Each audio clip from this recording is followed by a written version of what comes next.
it's me, Lauren with Bold Notion Quilting, and I wanted to take a few minutes today and show you a video on how to do some ruler work with a circular type ruler. I'm showing you my Border Buddy ruler. You can get this ruler on boldnotionquilting.com in the product section with the rulers. We do have a few in stock. And I wanted to show you just how you would use this to do different border and sashing designs on your quilt. Now this ruler is comprised of a couple different things. You have the outer circle that you can use to get a nice big 7.5-inch circle when you stitch it. You can also have some curved cross hatching lines, that 1/4-inch lines from the outside that can allow you to do curved cross hatching, arches, swags, all different kinds of curved ruler work so that you can use this for more than just circles. And then you've got 3 different inner circles in the ruler that are slightly smaller than typical border and sashing widths. So a typical border or sashing is going to be 1 inch, 2 inch, or 3 inches. And so the size of the circles are 3/4 of an inch instead of 1 inch, 1 3/4 inch instead of 2 inches, and 2 3/4 inch instead of 3 inches. Because I don't know about you, but when I piece, which isn't often, those sashings and borders sometimes are a little bit smaller than 1 inch or 2 inches or what have you. So I made them a little bit smaller so that they can fit in those sashings with no problem. I'm going to show you some techniques today that you will utilize the ruler and some free motion quilting designs to get you some fun, fresh, and funky contemporary quilting techniques and designs on your quilt tops to give you some more versatility with your one tool to get your quilt job done. So let's head to the machine and take a look at that now. Alright, so for this design we're going to use a series of a couple different tools. You're going to grab your straight edge ruler, you're going to grab your Border Buddy ruler, and we're going to make this really cute leaf design where the leaves are alternating in sizes. And so what we're going to do is on our straight edge ruler, you see how we have all these really pretty degree lines? We're going to utilize our 45 and our 30 degree line. Our 45 is going to give us a longer line, and our 30 degree is going to give us a shorter line. So if you have your sashing, you're going to take your ruler and you're going to line up your 45 degree line and the ditch of your sashing, okay? And you're going to draw that 45 degree line. And then next to it, you're going to line up your 30 degree on that same top sashing going the opposite way, and you're going to draw that line, and you're going to repeat 45 30 45 30 45 30, and you'll see that the 30s are just slightly shorter than the 45s. Now we're going to use our Border Buddy circle ruler once that's all marked, and I often will start marking from one edge, like where my binding is not going to cover, so that it looks like it's just melting into the edge. I really don't like having to design anything that has to perfectly match up.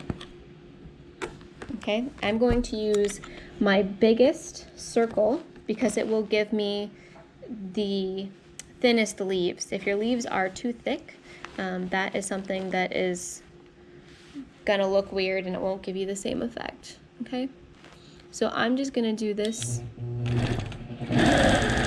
circle to get me started.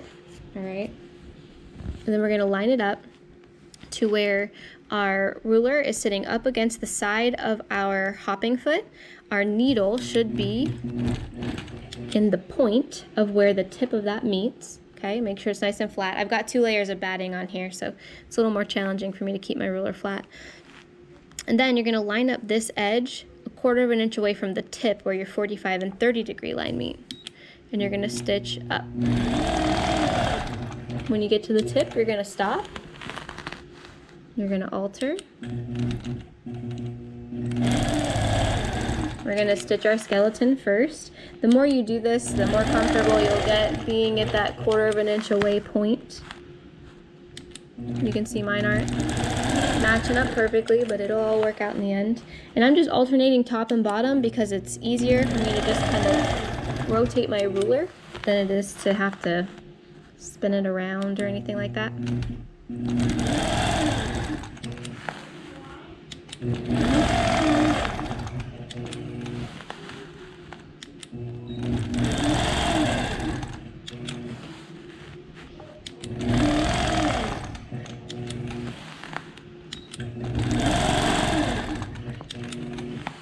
You just keep doing this back and forth.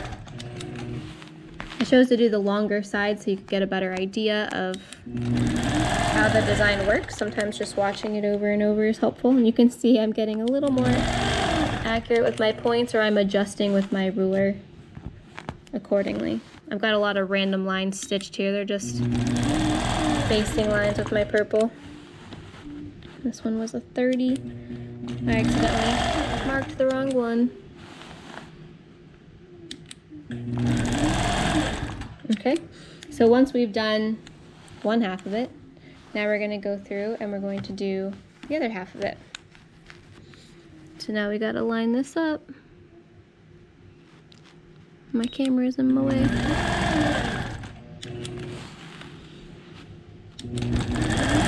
You just do the same motion, you just rock. Because it's faster that way.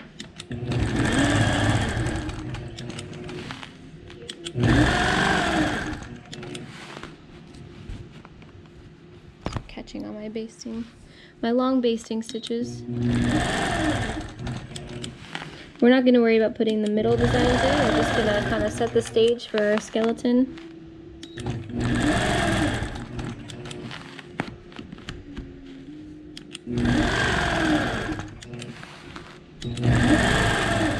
See how my leaves aren't crazy fat? If they were too fat, you'd kind of run into one another and they'd overlap. So I couldn't use any of the other circles on the ruler for that. We don't want them to actually overlap. We just want them to look wonky and offset.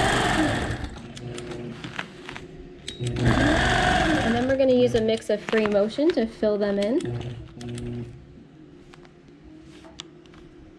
Stuck on my basting stitches. And then this can just pretend. Alright, now we're all done with the Border Buddy ruler, and we're going to go in and we're going to fill it in. So we're going to do a series of echo type designs where we're just going to kind of dip in and dip out. And as we get in each corner, that's where we're going to kind of pass through. We're going to fill in our leaves on the corners that we touch.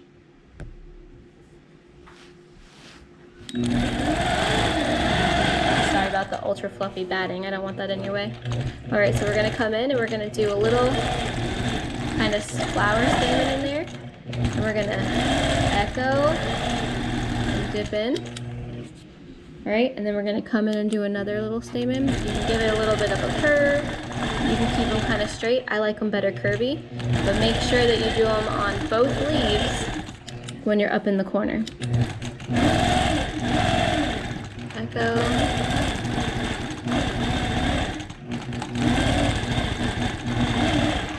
Try not to go past the halfway point of the leaf so that you don't get into the area where the other ones are going to be.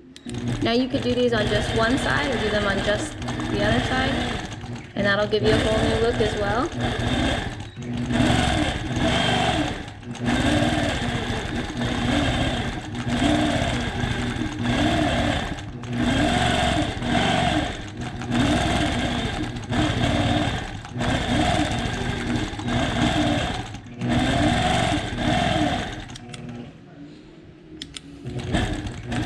That you stop where you need to and readjust your feet if you're moving on a long arm.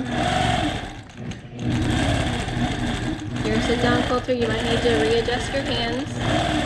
And I don't pay attention to which direction the little stamen are going.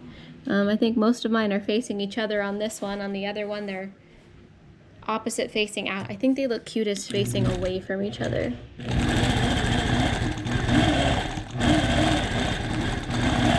And then we're just going to do kind of a fake echo where it kind of melts into the side. And we're going to echo, repeat.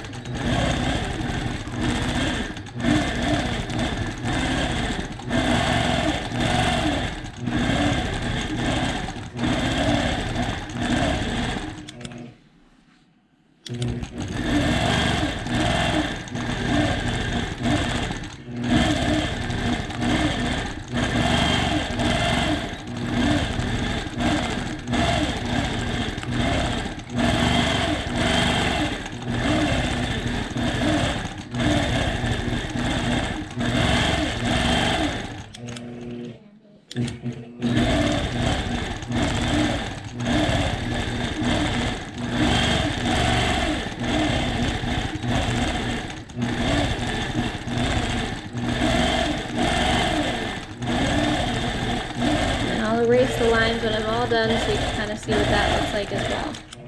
So now we're going to go through one more time and do the pebbling, and what that's going to do is kind of make this bottom area look a little bit darker to create a little more contrast between all of the elements that we're quilting.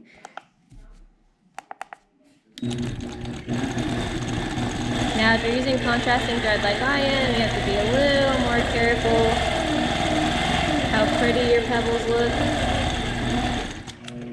You'll notice it starts to gather thread where these tips meet.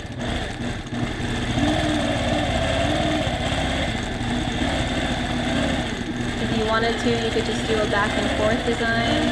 I thought these little pebbles looked cute. If your thread matches, you're not going to see a whole lot of mistakes that you'll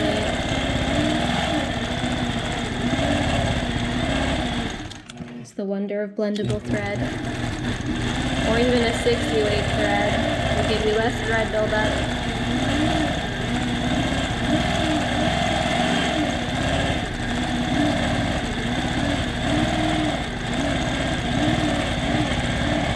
If you wanted your arches to be a little more perfect for your echo, you could utilize your border buddy ruler to do those arches. I just didn't want to.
I'm going to erase the lines that I marked with so you can get a better idea for what the design looks like on the actual quilt top without all the marking lines. I need to go ahead and clip my threads.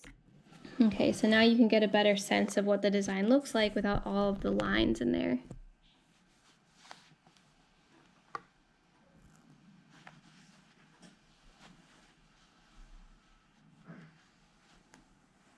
It's a pretty neat little sashing design. So I hope you've enjoyed this tutorial. This is something that you can do probably with any circular ruler. Just make sure that you follow those little guidelines to make sure that your leaves aren't so big that they're like overlapping one another here at the tips. If you're looking to get a border buddy ruler, you can get one on boldnotionquilting.com. In the product section, there's a link below the video. Take care and happy quilting!